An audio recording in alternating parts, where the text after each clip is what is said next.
L'église de Sainte-Madeleine et Saint-Jean est inscrite au titre des monuments historiques depuis 1972.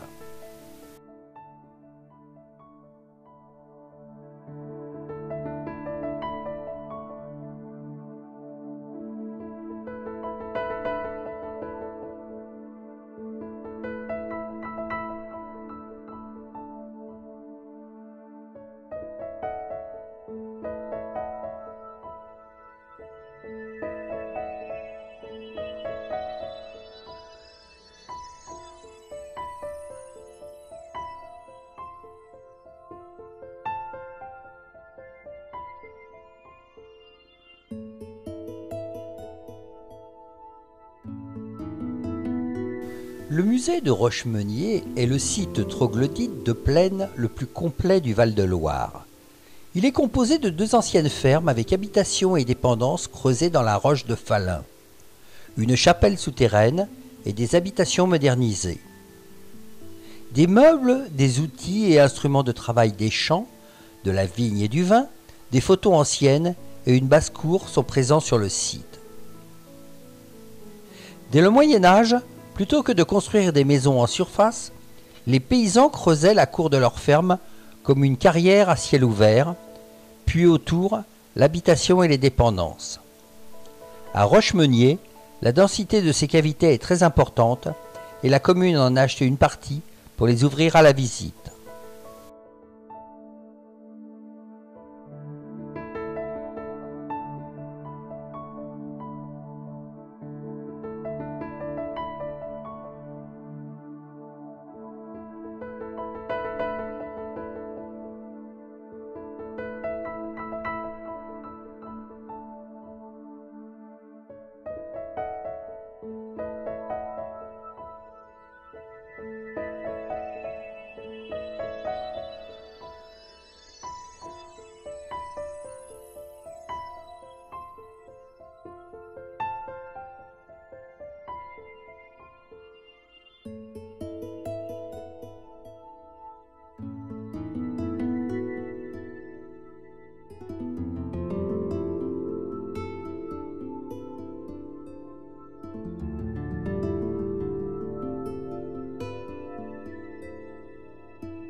L'abbaye royale de Fontevraud, située aux confins des trois provinces du Poitou, de l'Anjou et de la Touraine, est l'une des plus vastes cités monastiques héritées du Moyen Âge.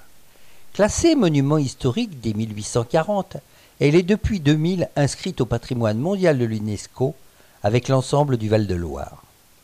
Dans une vallée verdoyante à quelques kilomètres de la Loire, proche de Saumur, Fontevraud est une étape incontournable du tourisme ligérien. Dès sa création, il y aura bientôt un millénaire, par un moine excentrique, l'abbaye est une fondation bien singulière. Un lieu de mixité sociale, mais aussi sexuelle. C'est une abbesse qui dirige l'abbaye royale, qui abrite femmes et hommes répartis entre les 4 prieurés. Sainte-Marie pour les contemplatives, Sainte-Marie-Madeleine pour les sœurs converses, Saint-Jean de l'Abie pour les moines et Saint-Lazare pour les sœurs qui soignent les lépreux. Les 13 hectares sur lesquels s'étendent les différents bâtiments, aujourd'hui lieux de vie frétillante, artistes, visiteurs et congressistes s'y croisent, témoignent de l'importance d'une abbaye qui fut directement rattachée à la royauté.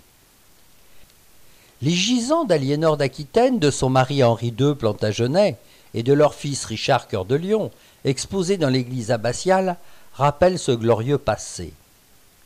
Marcher le long du cloître, visiter la salle capitulaire ou les cuisines de l'abbaye royale, c'est aussi comprendre ce qu'était le quotidien des religieuses qui l'ont habité.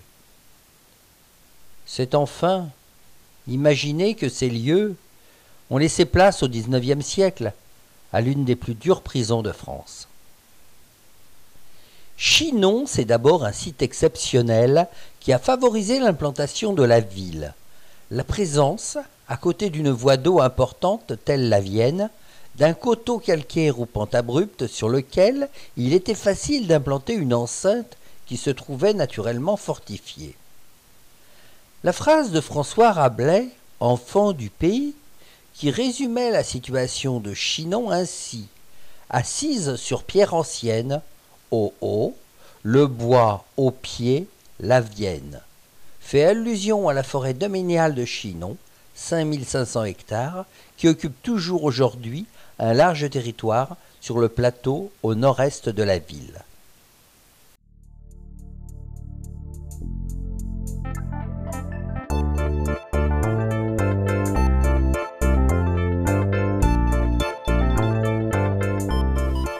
Le futuroscope. Vous n'imaginez pas ce qui vous attend. Bienvenue dans un monde inimaginable. Vous allez plonger dans l'atmosphère fun, fantastique et féerique du futuroscope. Il y a tant de choses à vivre, pour tous les goûts et tous les âges. Aventures palpitantes, sensations extrêmes, spectacles vivants, voyages stupéfiants, shows nocturnes féeriques, attractions captivantes pour petits et grands. Composez votre parcours au gré de vos envies, dans le plus surprenant des parcs d'attractions.